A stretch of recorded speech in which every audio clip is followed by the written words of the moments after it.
दोस्तों, अफगान सेना ने 11 अक्टूबर की रात पाकिस्तान की सीमा में घुसकर 7 इलाकों में भारी भरकम हथियारों से हमला किया है। अफगानिस्तान का दावा है कि इस कार्रवाई में 12 पाकिस्तानी सैनिक मारे गए और 5 को हिरासत में लिया गया है। आपको जानकारी के बता दें कि अफगान सैनिकों ने पाकिस्तानी हथियार भी जब्त किए और एक सैनिक का शव अपने साथ लेकर गए।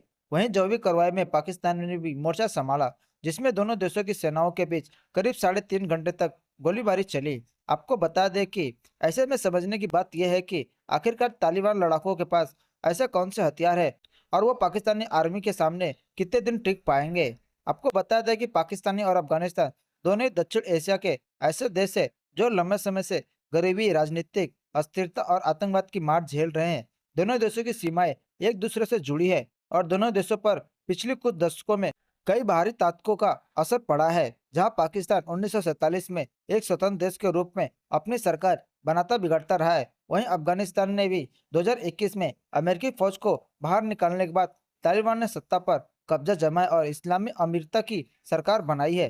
मैं आपको जानकारी को बता दें कि अफगानिस्तान इस समय तालिबान के शासन में है। 2022 में तालिबानी सरकार ने 1,10,000 सैनिक का एक नेशनल फौज तैयार करने का लक्ष्य रखा था, जो अब करीब 2 लाख तक पहुंच चुकी है। ये लड़के खास तौर पर पहाड़ी इलाकों और कठिन परिस्थितियों में लड़ने के लिए प्रशिक्षित है।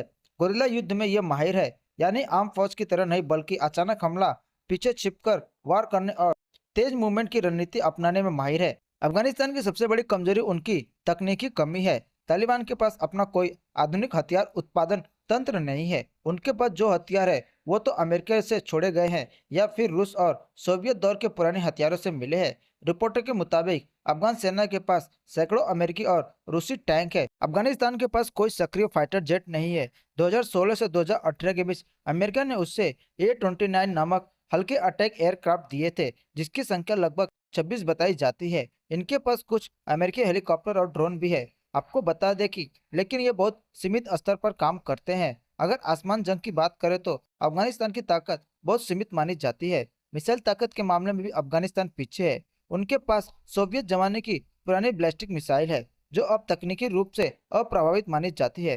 कुछ रिपोर्ट में दावा किया गया है कि तालिबान ने हाल ही के वर्षों में कुछ नए मिसाइल सिस्टम खरीदे हैं, लेकिन यह स्पष्ट नहीं है कि वह किस देश से आए हैं। मैं आपको जानकारी के बता दें कि अफगानिस्तान के पास कोई आधुनिक एयर डिफेंस सिस्टम नहीं है, केवल कुछ short range anti aircraft gun और रॉकेट लॉन्चर है। हालांकि रूस की मदद से तालिबान अपने एयर डिफेंस सिस्टम को सुधारने की कोशिश कर रहा है। आपको बता दें कि पाकिस्तान भले ही 75 साल से एक अस्थायी देश हो, लेकिन वहां भी हालात कुछ बेहतर नहीं है। बार बार तख्तापलट, सियासी खींचातान, आतंकवाद और बढ़ते कर्ज ने देश की कमर तोड़ दी है। इंटरनेशनल मॉनेटरी फंड से लगातार मदद मांगने वाला पाकिस्तान अब आर्थिक संकट के सबसे निचले दौर में पहुंच चुका है। आपको बता दें कि जमीन पर लड़ाई की बात करें तो अफगानिस्तान के तालिबान लड़ाके अपनी गोरिल्ला रणनीति से दुश्मनों पर भारी पड़ सकते हैं, लेकिन अगर युद्ध हवाई स्तर पर पहुंचा तो पाकिस्तान को बढ़त मिल सकती है, क्योंकि उनके पास आधुनिक फाइटर जेट और मिसाइलें हैं।